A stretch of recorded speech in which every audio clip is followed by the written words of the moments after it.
நான் வந்து என்னுடைய பணிக்காலம் வந்து 35 வருஷத்துக்கு பக்கம் ஆச்சுங்க.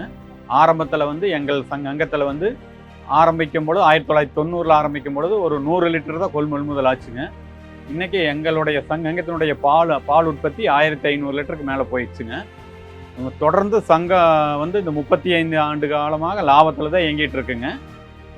ஒவ்வொரு வருஷமும் நாங்கள் உறுப்பினர்களுக்கு லாப பிரிவினை செஞ்சு போனஸாக கொடுத்துட்றோங்க. இந்த அரசு அமைந்தவுடன் கூடுதலாக பால் விலை இல்லாமல் உறுப்பினர்களுக்கு வந்து 3 ரூபா ஊக்கத்தொகை கொடுக்குறாங்க.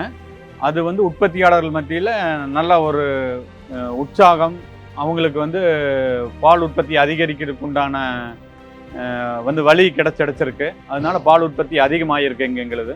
அது இல்லாமல் இந்த அரசு வந்து அறிவிச்ச இருக்கிறனால 4382 SNFக்கு மேலே பால் ஊற்றுற அதாவது பாலினோட தரம் அதிகமாக ஊற்றுறவங்களுக்கு 1 ரூபா சிறப்பு ஊக்கத்தொகை கொடுக்குறாங்க. அதுக்காக ப்ரொபோசல் கொடுத்து அதை நாங்கள் வந்து கொடுக்கறதுக்கு ஏற்பாடு பண்ணியிருக்கேங்க.